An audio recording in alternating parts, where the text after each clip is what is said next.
नमस्कार दोस्तों, welcome to Sambhav education. This is Aryan Shukla. दोस्तों, आज की क्लास में हम जीके के इंपॉर्टेंट क्वेश्चन डिस्कस करेंगे। ये सभी टॉप के क्वेश्चन होंगे, इंपॉर्टेंट क्वेश्चन होंगे। कुछ ऐसे प्रश्न हैं जो बीएड की प्रवेश परीक्षाओं में अभी तक पूछे गए हैं। सभी क्लास को ध्यान से देखिएगा। अगर कोई क्वेश्चन नहीं आता है उसे नोट डाउन कर सकते हो।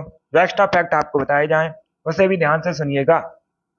और ये क्लास स्पेशल बीएड प्रवेश परीक्षा के लिए है।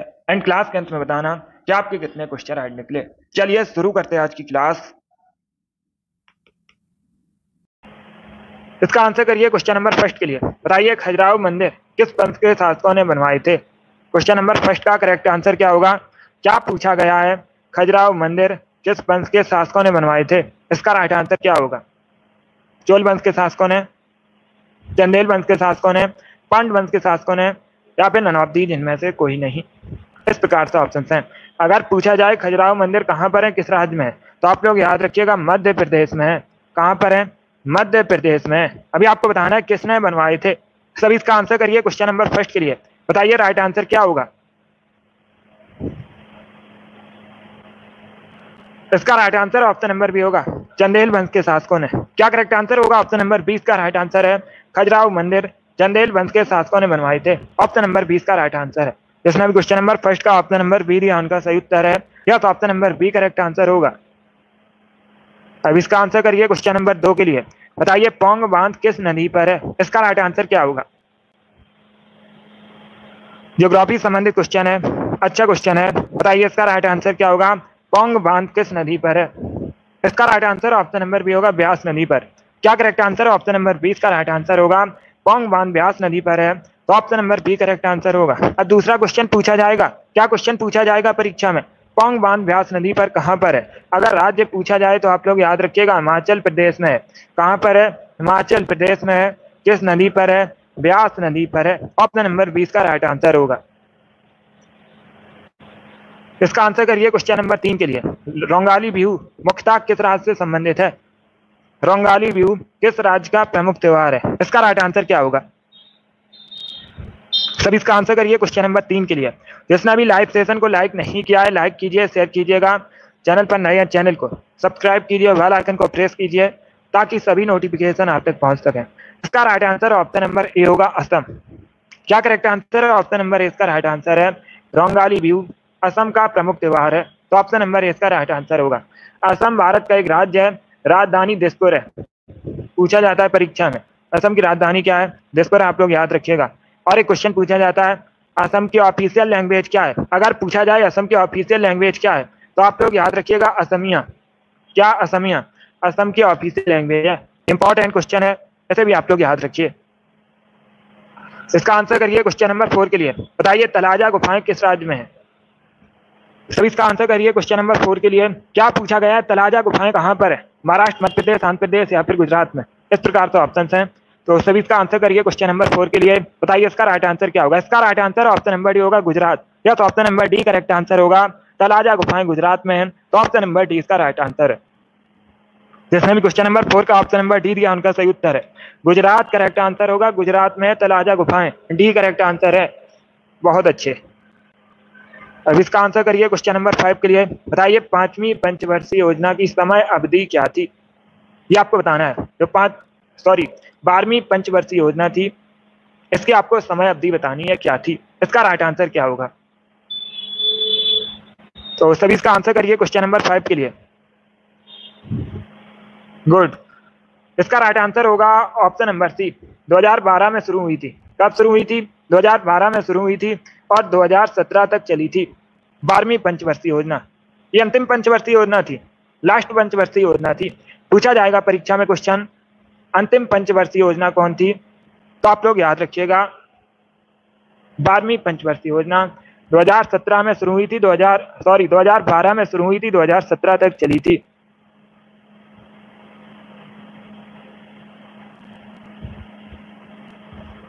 यस सीमा। तो इसका right answer option number C होगा। जिसने भी क्वेश्चन नंबर 5 का ऑप्शन नंबर सी दिया उनका सही उत्तर है। अब एक क्वेश्चन और पूछा जाएगा परीक्षा में। क्या क्वेश्चन पूछा जाएगा परीक्षा में? 12वीं पंचवर्षीय योजना का मुख्य उद्देश्य क्या था, ये आपको बताना है। सभी जल्दी से बताइएगा 12वीं पंचवर्षीय योजना का मुख्य उद्देश्य क्या था। गुड। पूछ सकते हैं क्योंकि ये अंतिम पंचवर्षीय योजना थी। आप लोग याद रखिएगा, अगर मुख्य उद्देश्य पूछा जाए तो आप लोग याद रखिए तीव्र, टिकाऊ और अधिक समावेशी विकास 12वीं पंचवर्षीय योजना का मुख्य उद्देश्य था। गुड, इसका right answer option number C होगा। चलिए आगे बढ़ते हैं। अभी इसका आंसर करिए क्वेश्चन नंबर 6 के लिए। सभी जल्दी से आंसर करिए क्वेश्चन नंबर 6 के लिए। बताइए इसका राइट आंसर क्या होगा। मध्य प्रदेश में कुंभ मेले का आयोजन कहां पर होता है।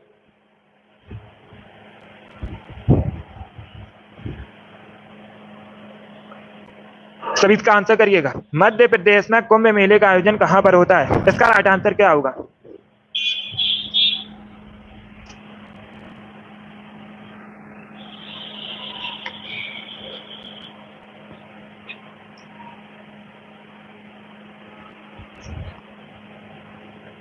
इसका right answer option number D होगा, उज्जैन में। या तो option number D correct answer है। क्या करेक्ट आंसर होगा, ऑप्शन नंबर डी इसका राइट आंसर है। आप लोग याद रखिएगा, मध्य प्रदेश में कुंभ मेले का आयोजन उज्जैन में होता है, तो ऑप्शन नंबर डी इसका राइट आंसर है। क्या करेक्ट आंसर होगा, ऑप्शन नंबर डी इसका राइट आंसर है। बाकी आप लोग याद रखिएगा, उज्जैन कहाँ पर है, मध्य प्रदेश में पूछा जाता है। उज्जैन कहाँ पर है, मध्य प्रदेश में है। उज्जैन क्षिप्रा या शिप्रा नदी किनारे बसा है। किस नदी किनारे बसा है, क्षिप्रा या शिप्रा नदी किनारे बसा है। एक क्वेश्चन और पूछा जाता है, महाकालेश्वर मंदिर कहाँ पर है, तो आप लोग याद रखिएगा जो महाकालेश्वर मंदिर है उज्जैन में है। उज्जैन का प्राचीन नाम भी पूछा जाता है एनसीईआरटी ने, तो आप लोग याद रखिएगा अवंतिका उज्जैन का प्राचीन नाम है। इसका right answer option number D होगा। अब इसका आंसर करिए क्वेश्चन नंबर 7 के लिए। सभी जल्दी से आंसर करिए क्वेश्चन नंबर 7 के लिए। बताइए इसका राइट आंसर क्या होगा। अंग्रेज पुलिस अफसर कैप्टन सैंडर्स की हत्या किसने की थी, किसके द्वारा गोली से मारा गया था। अंग्रेज पुलिस अफसर कैप्टन सैंडर्स। तो सभी इसका आंसर करिएगा। इसका right answer option number D होगा, भगत सिंह। अब इसका आंसर करिए क्वेश्चन नंबर 8 के लिए। सभी इसका आंसर करिए क्वेश्चन नंबर 8 के लिए। बताइए बहमनी राजाओं की राजधानी क्या थी। बहमनी राजाओं की राजधानी आपको बतानी है।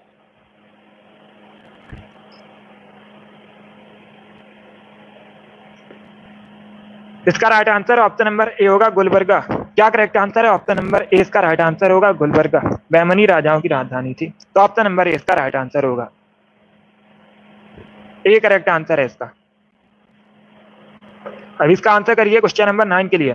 सभी जल्दी से आंसर करिए क्वेश्चन नंबर 9 के लिए। बताइए इनमें से कौन सा केंद्र शासित प्रदेश नहीं है। 4 ऑप्शन आपको दिए गए हैं। बताइए इनमें से कौन सा भारत का केंद्र शासित प्रदेश नहीं है। सभी इसका आंसर करिएगा। बताइए इसका राइट आंसर क्या होगा। ऑप्शंस को पढ़ लीजिए, उसके बाद ही आंसर करिए। जल्दबाजी में आपको आंसर नहीं देना है। इसका right answer option number B होगा, त्रिपुरा। क्या करेक्ट आंसर होगा, बी करेक्ट आंसर होगा। बी करेक्ट आंसर होगा। आप लोग याद रखिएगा, त्रिपुरा भारत का एक राज्य है। क्या है, भारत का एक राज्य है। राजधानी अगरतला है। बाकी आप लोग याद रखिए, चंडीगढ़, पुडुचेरी, लक्षद्वीप ये सभी केंद्र शासित प्रदेश है। अब इसका आंसर करिए क्वेश्चन नंबर 10 के लिए। बताइए चरक संहिता नामक पुस्तक किस विषय से संबंधित है। गुड, इसका आंसर क्या होगा। चरक संहिता नामक पुस्तक किस विषय से संबंधित है। इसका right answer option number C होगा, चिकित्सा से। या तो option number C correct answer होगा, चिकित्सा से संबंधित है चरक संहिता। तो ऑप्शन नंबर सी इसका राइट आंसर है। अब इसका आंसर करिए क्वेश्चन नंबर 11 के लिए। बताइए भारतीय नाट्य संस्थान कहाँ पर स्थित है। तो इसका आंसर करिए क्वेश्चन नंबर 11 के लिए। क्या पूछा गया है, भारतीय नाट्य संस्थान कहाँ पर स्थित है। नई दिल्ली, लखनऊ, भोपाल या फिर पुणे। इस प्रकार से ऑप्शन है। तो सभी इसका आंसर करिए क्वेश्चन नंबर 11 के लिए। इसका right answer option number A होगा, नई दिल्ली में। क्या करेक्ट आंसर है, ऑप्शन नंबर ए इसका राइट आंसर है।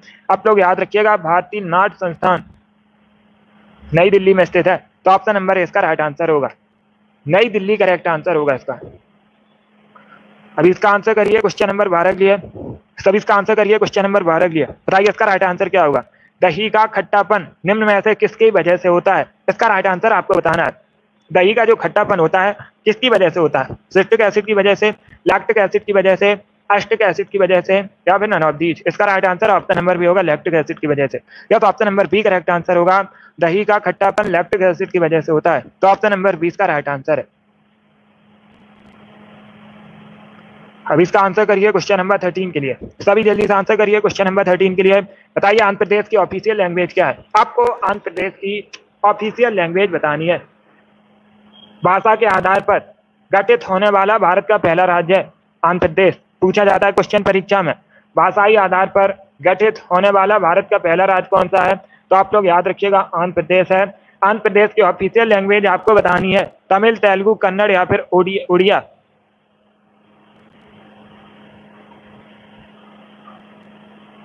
इसका right answer option number B होगा Telugu. Yes, option number B correct answer है। आप लोग याद रखिएगा आंध्र प्रदेश की जो राजकीय भाषा ऑफिशियल लैंग्वेज तेलुगु है। ऑप्शन नंबर 20 का राइट आंसर है। अब इसका आंसर करिए क्वेश्चन नंबर 14 के लिए। बताइए विंग्स ऑफ फायर पुस्तक किसने लिखी है? सभी इसका आंसर करिए क्वेश्चन नंबर 14 के लिए। बताइए विंग्स ऑफ फायर पुस्तक किसने लिखी है? इसका राइट आंसर होगा option number C, APJ Abdul Kalam ने। ऑप्शन नंबर सी इसका राइट आंसर है। अब इसका आंसर करिए क्वेश्चन नंबर 15 के लिए। सभी इसका आंसर करिए क्वेश्चन नंबर 15 के लिए। बताइए फिनिक्स बस्ती की स्थापना इनमें से किसने की थी? इसका right answer option number A होगा महात्मा गांधी ने। यस, ऑप्शन नंबर ए इसका राइट आंसर है। फिनिक्स बस्ती की स्थापना की थी महात्मा गांधी ने। तो ऑप्शन नंबर इसका राइट आंसर होगा। अब इसका आंसर करिए क्वेश्चन नंबर 16 के लिए। सभी इसका आंसर करिए क्वेश्चन नंबर 16 के लिए। बताइए इसका राइट आंसर क्या होगा? कंस मेले का आयोजन कहाँ पर होता है? सभी जल्दी से बताइएगा कंस मेले का आयोजन कहाँ पर होता है? इसका right answer option number C होगा मथुरा में। उत्तर प्रदेश के मथुरा में कंस मेले का आयोजन होता है। तो ऑप्शन नंबर सी इसका राइट आंसर होगा। अब इसका आंसर करिए क्वेश्चन नंबर 17 के लिए। बताइए क्वेश्चन नंबर 17 का करेक्ट आंसर क्या होगा? आईटी का फुल फॉर्म क्या होता है? क्या पूछा गया है? आईटी का फुल फॉर्म पूछा गया है। तो इसका right answer option number A होगा इंफॉर्मेशन टेक्नोलॉजी। क्या ऑप्शन नंबर इसका राइट आंसर है? इंफॉर्मेशन टेक्नोलॉजी आईटी का फुल फॉर्म होता है। इसका आंसर करिए क्वेश्चन नंबर 18 के लिए। इक्तियोलॉजी इनमें से किससे संबंधित अध्ययन है? सभी इसका आंसर करिए क्वेश्चन नंबर 18 के लिए। बताइए इसका राइट आंसर क्या होगा? इक्तियोलॉजी निम्न में से किससे संबंधित अध्ययन है? ये आपको बताना है। तो इसका right answer option number A होगा मछलियों का अध्ययन। क्या करेक्ट आंसर होगा? ऑप्शन नंबर ए इसका राइट आंसर होगा। इक्तियोलॉजी में मछलियों का अध्ययन किया जाता है। ऑप्शन नंबर ए इसका राइट आंसर है। ए करेक्ट आंसर होगा इसका।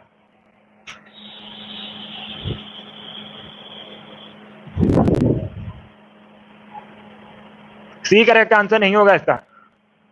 ए करेक्ट आंसर होगा इसका। अब तो याद रखिएगा।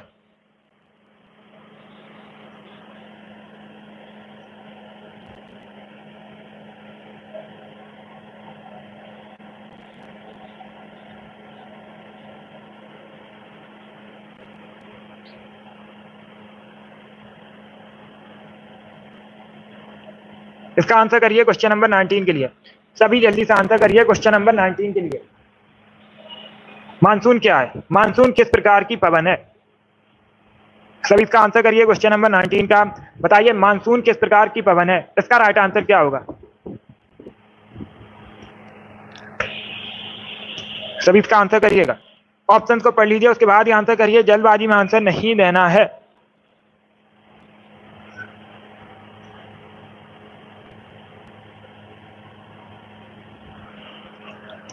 इसका right answer option number A होगा ऋतु परक पवन। यस, ऑप्शन नंबर ए इसका राइट आंसर है। मानसून ऋतु परक पवन है। तो ऑप्शन नंबर ए इसका राइट आंसर है। जिसने भी क्वेश्चन नंबर 19 का ऑप्शन नंबर ए दिया उनका सही उत्तर है। यस, ऑप्शन नंबर ए इसका राइट आंसर है। अब इसका आंसर करिए क्वेश्चन नंबर 20 के लिए। यूरो कप किस खेल से संबंधित है? सभी जल्दी से बताइए यूरो कप किस खेल से संबंधित है? क्रिकेट, पोलो, फुटबॉल या फिर बैडमिंटन? सभी इसका आंसर करिएगा। ऑप्शंस को पढ़ लीजिए, उसके बाद ही आंसर करिए। जल्दबाजी में आपको आंसर नहीं देना है। बताइए इसका राइट आंसर क्या होगा? इसका right answer option number C football है। क्या करेक्ट आंसर होगा? Option number C correct answer होगा।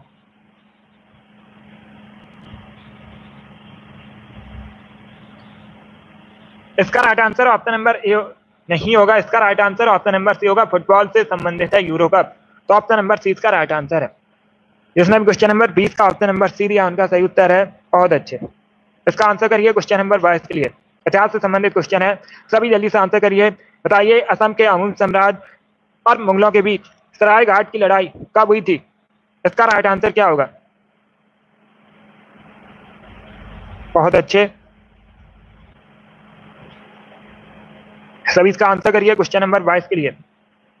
इसका right answer option number A होगा 1671 में। ए करेक्ट आंसर होगा इसका। आप लोग याद रखिएगा 1671 में असम के अहोम साम्राज्य और मुगलों के बीच सराय घाट की लड़ाई हुई थी। तो ऑप्शन नंबर ए इसका राइट आंसर होगा। ये सभी इंपॉर्टेंट क्वेश्चन है, टॉप के क्वेश्चन है। इसी प्रकार के क्वेश्चन परीक्षा में पूछे जाते हैं। सभी क्लास को ध्यान से देखिएगा। अगर कोई क्वेश्चन नहीं आता है तो उसे नोट डाउन कर सकते हो। ए करेक्ट आंसर होगा इसका। अब इसका आंसर करिए क्वेश्चन नंबर 22 के लिए। सभी इसका आंसर करिए क्वेश्चन नंबर 22 के लिए। मकर संक्रांति के त्योहार को भारत के किस हिस्से में उत्तरायण के रूप में जाना जाता है? इसका राइट आंसर क्या होगा? सभी इसका आंसर करिए, बताइए इसका राइट आंसर क्या होगा? सभी जल्दी से आंसर करिए क्वेश्चन नंबर 22 के लिए। बताइए इसका राइट आंसर क्या होगा? मकर संक्रांति के त्योहार को भारत के किस हिस्से में उत्तरायण के रूप में जाना जाता है? इसका right answer option number A होगा, गुजरात में। क्या करेक्ट आंसर होगा? ए करेक्ट आंसर होगा। अब इसका आंसर करिए क्वेश्चन नंबर 23 के लिए। शुद्ध सोना होता है कितने कैरेट का होता है शुद्ध सोना? ये भी इंपॉर्टेंट क्वेश्चन है, कई परीक्षा में पूछा गया है। 24 कैरेट का होता है। क्या करेक्ट आंसर होगा? ऑप्शन नंबर डी इसका राइट आंसर है। अब इसका आंसर करिए क्वेश्चन नंबर 24 के लिए। सब इसका आंसर करिए क्वेश्चन नंबर 24 के लिए। बताइए इसका राइट आंसर क्या होगा? प्राचीन भारत का प्रसिद्ध शासक कौन था जिसने अपने जीवन के अंतिम दिनों में जैन धर्म को अपना लिया था? आपको शासक का नाम बताना है जिसने अपने जीवन के अंतिम दिनों में जैन धर्म को अपना लिया था। इसका right answer option number C होगा, चंद्रगुप्त मौर्य। या तो option number C correct answer होगा।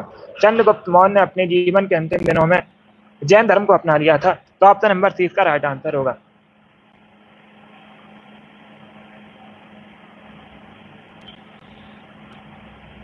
सी करेक्ट आंसर होगा, चंद्रगुप्त मौर्य करेक्ट आंसर होगा। चंद्रगुप्त मौर्य ने मौर्य वंश की स्थापना भी की थी।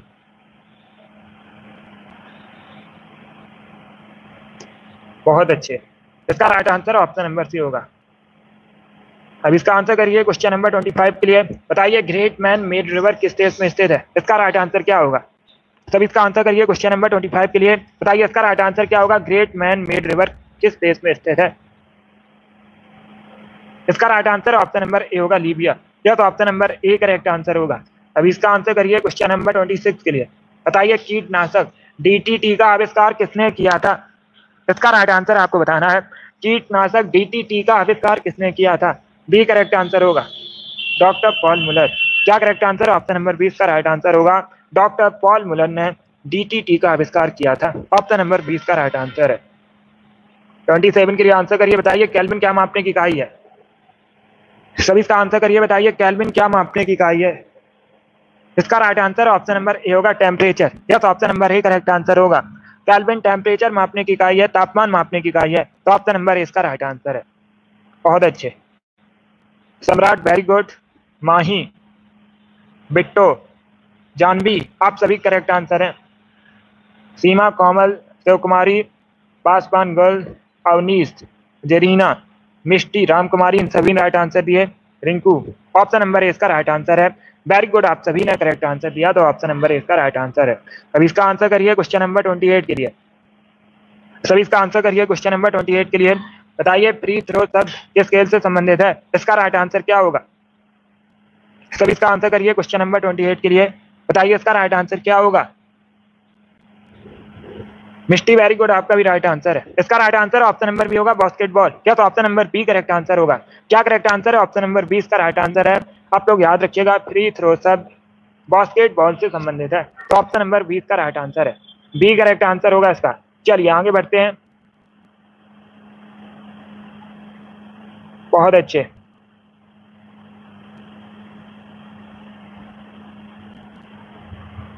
इसका right answer option number B होगा। फ्री हिट शब्द अलग है। फ्री हिट शब्द होता है क्रिकेट से संबंधित। यहाँ पर पूछा गया था फ्री थ्रो शब्द किस खेल से संबंधित है, तो इसका right answer option number B होगा, बास्केटबॉल। अब इसका आंसर करिए क्वेश्चन नंबर 29 के लिए। बताइए कानून के समान संरक्षण वाक्य कहाँ से लिया गया है? इसका राइट आंसर क्या होगा? सभी इसका आंसर करिए। बताइए इसका करेक्ट आंसर क्या होगा? वेटेन करेक्ट आंसर नहीं होगा। वेटेन करेक्ट आंसर नहीं होगा इसका। इसका right answer option number A होगा, America. Yes, option number A इसका राइट आंसर है। कानून के समान संरक्षण जो वाक्य है ये अमेरिका लिया गया है। Option number A correct answer होगा इसका।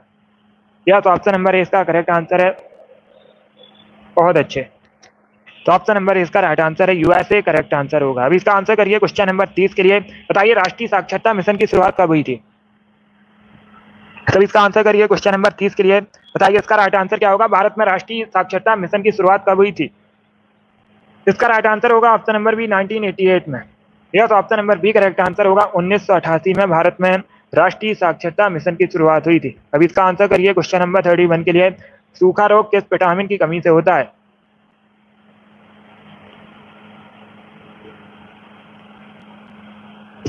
सभी इसका आंसर करिए क्वेश्चन नंबर 31 के लिए। बताइए इसका करेक्ट आंसर क्या होगा। इसका right answer option number A होगा, विटामिन डी की कमी से। क्या करेक्ट आंसर होगा ऑप्शन नंबर ए। इसका राइट आंसर आप लोग याद रखिएगा, विटामिन डी की कमी से होता है सूखा रोग। तो ऑप्शन नंबर ए इसका राइट आंसर होगा। चलिए आगे बढ़ते हैं। अब इसका आंसर करिए क्वेश्चन नंबर 32 के लिए। बताइए इनमें से कौन सी भाषा द्रविड़ भाषा परिवार का भाग नहीं है। चार ऑप्शन आपको दिए गए हैं। क्या चार ऑप्शन आपको दिए गए हैं। बताइए इनमें से कौन सी भाषा द्रविड़ भाषा परिवार का भाग नहीं है। गुड। इसका right answer option number D होगा, कोंकणी। क्या करेक्ट आंसर होगा option number D correct answer होगा, कोंकणी द्रविड़ भाषा परिवार का भाग नहीं है। तो ऑप्शन नंबर डी इसका राइट आंसर होगा। नहीं है, पूछा गया है, मलयालम है इसमें। ऑप्शन नंबर डी इसका राइट आंसर होगा। जो कोंकणी आप लोग याद रखिएगा, गोवा की ऑफिशियल लैंग्वेज भी है। पूछा जाता है गोवा की ऑफिशियल लैंग्वेज क्या है, तो आप लोग याद रखिएगा कोंकणी। बाकी तमिल, तेलुगु, मलयालम ये सभी द्रविड़ भाषा परिवार का भाग है। तो ऑप्शन नंबर डी इसका करेक्ट आंसर होगा। अब इसका आंसर करिए क्वेश्चन नंबर 33 के लिए। कृष्णदेवराय के दरबार में अष्टदिग्गज कौन थे। इसका राइट आंसर क्या होगा।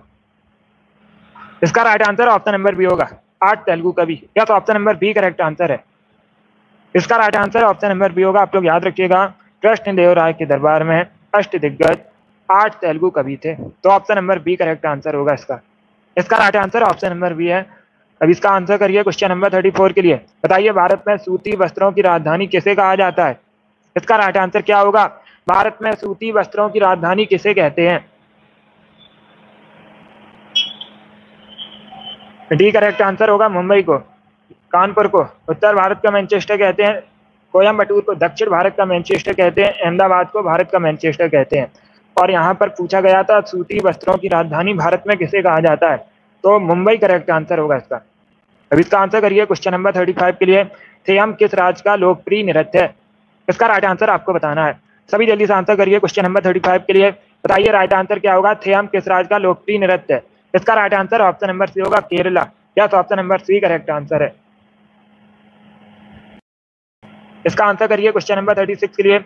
नेशनल स्टॉक एक्सचेंज का मुख्यालय कहां पर है। क्या पूछा गया है। नेशनल स्टॉक एक्सचेंज का मुख्यालय कहां पर है। इसका right answer option number C होगा, मुंबई में। क्या करेक्ट आंसर है। Option number C correct answer होगा, मुंबई में नेशनल स्टॉक एक्सचेंज का मुख्यालय है। तो ऑप्शन नंबर सी इसका राइट आंसर है। अब इसका आंसर करिए क्वेश्चन नंबर 37 के लिए। पंजशीर घाटी कहां पर है, किस देश में है। सभी इसका आंसर करिए। बताइए क्वेश्चन नंबर 37 का करेक्ट आंसर क्या होगा। पंजशीर घाटी कहां पर है। इसका right answer option number B होगा, अफगानिस्तान में। क्या correct answer option number B correct answer होगा। बहुत अच्छे।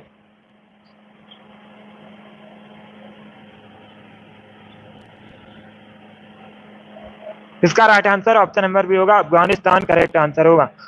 अफगानिस्तान भारत का पड़ोसी देश है। सबसे कम बॉर्डर शेयर अफगानिस्तान भारत के साथ करता है। अगर पूछा जाए भारत किस देश के साथ सबसे कम बॉर्डर शेयर करता है, तो आप लोग याद रखिएगा अफगानिस्तान के साथ। एशिया महाद्वीप के अंतर्गत आता है। राजधानी काबुल है, कई बार मैंने आपको बताया भी है। और अफगानिस्तान की जो संसद है इसे सोरा कहा जाता है। ये भी इंपॉर्टेंट है, ये भी आप लोग याद रखिए। अब इसका आंसर करिए क्वेश्चन नंबर 38 के लिए। बताइए जहांगीर आर्ट गैलरी कहाँ पर है। इसका राइट आंसर क्या होगा। जहांगीर आर्ट गैलरी कहाँ पर है। बी करेक्ट आंसर होगा, मुंबई में। इसका आंसर करिए क्वेश्चन नंबर 39 के लिए। बताइए मौना लोआ नामक सक्रिय ज्वालामुखी किस देश में है। इसका right answer option number B होगा, यूएसए। या तो option number B correct answer होगा, यूएसए में मौना लोआ नामक सक्रिय ज्वालामुखी है। अब इसका आंसर करिए क्वेश्चन नंबर 40 का। सभी इसका आंसर करिए क्वेश्चन नंबर 40 का। पॉलिटी संबंधित क्वेश्चन है। बताइए इसका राइट आंसर क्या होगा। मूल भारतीय संविधान के अनुसार भारत एक है। ये जो स्पेस है बताइए यहाँ पर क्या भरा जाएगा। इसका right answer option number A होगा, प्रभुत्व संपन्न लोकतंत्रात्मक गणराज्य। ऑप्शन नंबर ए इसका राइट आंसर है। ए करेक्ट आंसर होगा इसका।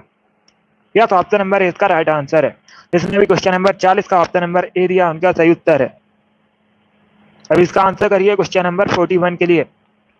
राजनैतिक स्वतंत्रता राष्ट्र की प्राण वायु है, ये किसने कहा था? सभी इसका आंसर करिएगा। बताइए, राजनैतिक स्वतंत्रता राष्ट्र की प्राण वायु है, ये किसने कहा था? इसका राइट आंसर क्या होगा? ये किसका कथन है? इसका right answer option number C होगा, अरविंद घोष ने। Yes, option number C correct answer होगा।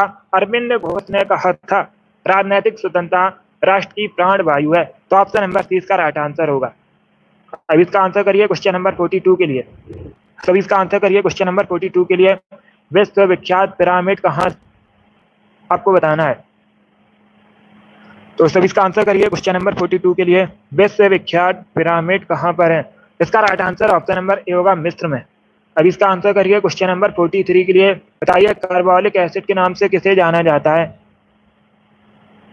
सभी इसका आंसर करिए क्वेश्चन नंबर 43 के लिए। क्या पूछा गया है? कार्बोलिक एसिड के नाम से किसे जाना जाता है? इसका right answer option number A होगा, फिनॉल को। क्या करेक्ट आंसर होगा? ए करेक्ट आंसर होगा। फिनॉल को कार्बोलिक एसिड के नाम से भी जाना जाता है, तो ऑप्शन नंबर ए इसका राइट आंसर है। अब इसका आंसर करिए क्वेश्चन नंबर 44 के लिए। आधुनिक देवनागरी लिपि का प्राचीनतम रूप क्या है? सभी इसका आंसर करिए क्वेश्चन नंबर 44 के लिए। सभी जल्दी से बताइएगा, आधुनिक देवनागरी लिपि का प्राचीनतम रूप क्या है? इसका right answer option number B होगा, ब्राह्मी। क्या करेक्ट आंसर होगा? Option number B correct answer होगा। आधुनिक देवनागरी लिपि का प्राचीनतम रूप ब्राह्मी है, तो ऑप्शन नंबर बी इसका राइट आंसर है। अब इसका आंसर करिए क्वेश्चन नंबर 45 के लिए।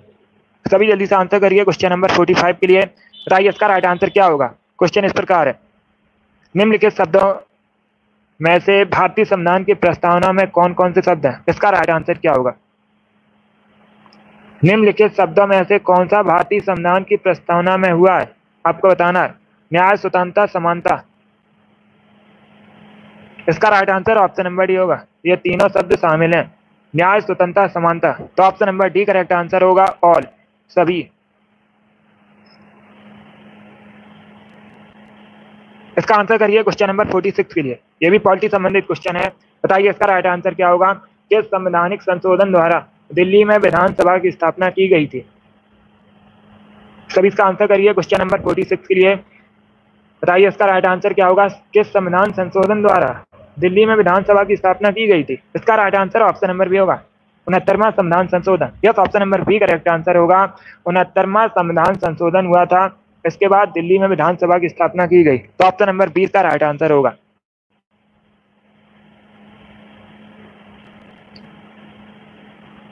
इसका आंसर करिए क्वेश्चन नंबर 47 के लिए। गुड इवनिंग, सभी इसका आंसर करिए क्वेश्चन नंबर 47 के लिए। सबसे बड़ा पशु मेला कहां पर लगता है? आपको बताना है।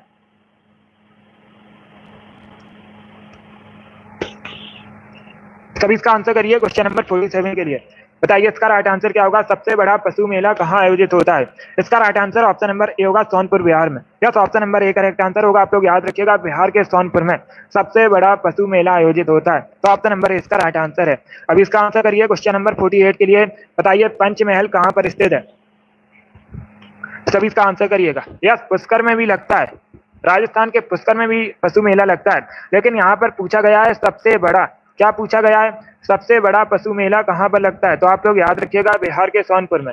इसका right answer option number C होगा, फतेहपुर सीकरी। क्या करेक्ट आंसर होगा? Option number C correct answer होगा। पंचमहल फतेहपुर सीकरी में, तो ऑप्शन नंबर सी इसका राइट आंसर होगा। फतेहपुर सीकरी कहाँ पर है? उत्तर प्रदेश में है, आगरा के पास। अब इसका आंसर करिए क्वेश्चन नंबर 49 के लिए। एशिया का प्रथम मानव डीएनए बैंक कहाँ पर स्थित है? इसका राइट आंसर होगा ऑप्शन नंबर डी, लखनऊ में। या तो option number D correct answer होगा। उत्तर प्रदेश के लखनऊ में एशिया का प्रथम मानव डीएनए बैंक स्थित है, तो option number D correct answer होगा। इसका आंसर करिए क्वेश्चन नंबर 50 के लिए। किडनी स्टोन मुख्य रूप से किससे बनी होती है? गुर्दे की पथरी मुख्य रूप से किससे बनी होती है? इसका राइट आंसर होगा option number C, calcium oxalate से। क्या करेक्ट आंसर होगा? Option number C correct answer होगा। कैल्शियम ऑक्जुलेट से बनी होती है गुर्दे की पथरी, तो ऑप्शन नंबर सी का राइट आंसर है। गुड इवनिंग, अब इसका आंसर करिए क्वेश्चन नंबर 51 के लिए। एलपीजी में गंध के लिए क्या मिलाया जाता है? बी करेक्ट आंसर होगा, एथिल मरकैप्टन। एलपीजी में गंध के लिए एथिल मरकैप्टन। नंबर 52 के लिए आंसर करिएगा। कौन डिसीजन लेता है, कौन निर्णय लेता है, कोई विधेयक धन विधेयक है या नहीं? सभी इसका आंसर करिएगा। धन विधेयक से संबंधित अनुच्छेद कौन सा है? अनुच्छेद 110। धन विधेयक से संबंधित है और ये लोकसभा में पेश किया जाता है। आप लोग याद रखिएगा, ये भी पूछा जाता है किस सदन में से प्रस्तुत किया जाता है, तो आप लोग याद रखिएगा जाता है लोकसभा अध्यक्ष, लोकसभा स्पीकर डिसीजन लेते हैं कोई विधेयक धन विधेयक है या नहीं। तो ऑप्शन नंबर सी इसका राइट आंसर है। अब इसका आंसर करिए क्वेश्चन नंबर 53 के लिए। बताइए लाख बख्श का किताब किसे दिया गया था? इसका राइट आंसर होगा, इसका right answer option number A होगा, कुतुबुद्दीन ऐबक को। या तो ऑप्शन नंबर ए इसका राइट आंसर, आप लोग याद रखिएगा, कुतुबुद्दीन ऐबक को लाख बख्श का किताब दिया गया था। तो आप इसका आंसर करिए क्वेश्चन नंबर 54 के लिए। आपको बताना है सबसे अधिक भारत में कॉफी का उत्पादन कहां पर होता है। अगर पूछा जाए विश्व में सबसे अधिक कॉफी का उत्पादन कहां पर होता है, तो आप लोग याद रखिएगा ब्राजील में। भारत में सबसे अधिक कॉफी का उत्पादन कर्नाटक में होता है और भारत में सबसे अधिक चाय का उत्पादन भी पूछा जाता है, असम में होता है। विश्व में सबसे अधिक चाय का उत्पादन चाइना में होता है। इंपॉर्टेंट क्वेश्चन को आप लोग याद रखिएगा। 55 के लिए आंसर करिए, बॉमडिला दर्रा कहां पर है? बॉमडिला दर्रा आपको बताना है कहां पर है। हिमाचल प्रदेश में, मध्य प्रदेश में, अरुणाचल प्रदेश में या फिर जम्मू कश्मीर में। इसका right answer option number C होगा, अरुणाचल प्रदेश में। क्या करेक्ट आंसर होगा? सी करेक्ट आंसर होगा, अरुणाचल प्रदेश में बॉमडिला दर्रा है। अब इसका आंसर करिए क्वेश्चन नंबर 56 के लिए। बताइए विश्व जनसंख्या दिवस कब मनाया जाता है? इसका right answer option number A होगा, 11 जुलाई को। दिवस से संबंधित परीक्षा में क्वेश्चन पूछे जाते हैं, स्क्रिप्ट में क्वेश्चन बनते हैं, इंपॉर्टेंट टॉपिक है। तो प्रतिवर्ष 11 जुलाई को विश्व जनसंख्या दिवस मनाया जाता है। 57 के लिए आंसर करिए। बताइए नंदी पहाड़ियां कहां पर है? कर्नाटक में। इसका right answer option number C होगा। अब इसका आंसर करिए क्वेश्चन नंबर 58 के लिए। बताइए काकीनाडा पोर्ट कहां पर है? काकीनाडा बंदरगाह कहां पर है? Good evening. आंध्र प्रदेश, महाराष्ट्र, केरल या फिर नन ऑफ दीज। इसका right answer option number A होगा, आंध्र प्रदेश में। यस, ऑप्शन नंबर इसका राइट आंसर, आप लोग याद रखिएगा, आंध्र प्रदेश में काकीनाडा पोर्ट। तो ऑप्शन नंबर इसका राइट आंसर है। अब इसका आंसर करिए क्वेश्चन नंबर 59 के लिए। बताइए इनमें से कौन सा पदार्थ सबसे कठोर है? इसका right answer option number B होगा, diamond. Yes, option number B correct answer होगा, हीरा सबसे कठोर पदार्थ है। तो option number B correct answer होगा। अब इसका आंसर करिए क्वेश्चन नंबर 60 के लिए। आज का लास्ट क्वेश्चन है। बताइए बादामी गुफा मंदिर का निर्माण किसने करवाया था? ये आपको बताना है। सभी इसका आंसर करिए। बताइए इसका राइट आंसर क्या होगा? बादामी गुफा मंदिरों का निर्माण किसने करवाया है? अगर पूछा जाए वर्तमान में बादामी गुफा मंदिर कहां पर है, तो आप लोग याद रखिएगा कर्नाटक में। वर्तमान में कर्नाटक में बादामी गुफा मंदिर है। बनवाए किसने थे? किसने बनवाया था? मंगलेशा ने। ऑप्शन नंबर ए इसका राइट आंसर है। जिसने भी क्वेश्चन नंबर 60 का ऑप्शन नंबर ए दिया उनका सही उत्तर है मंगलेशा, करेक्ट आंसर होगा इसका। पुलकेशिन करेक्ट आंसर नहीं होगा, ए करेक्ट आंसर होगा, मंगलेशा करेक्ट आंसर है। चलिए दोस्तों, आज की क्लास में हमने जीके के 60 इंपॉर्टेंट क्वेश्चन डिस्कस किए with extra fact. I hope आप सभी को ये प्रश्न समझ आए होंगे। सो क्लास को लाइक कीजिए, शेयर कीजिए, चैनल पर नए हैं चैनल को सब्सक्राइब कीजिएगा, बेल आइकन को प्रेस कीजिए ताकि सभी नोटिफिकेशन आप तक पहुंच सकें। डेली शाम को 8 बजे स्पेशल जीके जीएस का सेशन होता है, तो सभी डेली सेशन को ज्वाइन कीजिएगा।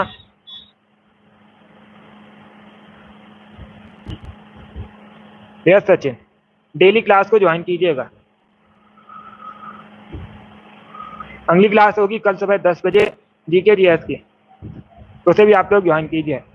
चलिए इसी के साथ मैं आपको मिलूंगा अगली क्लास में। Thank you guys, thank you for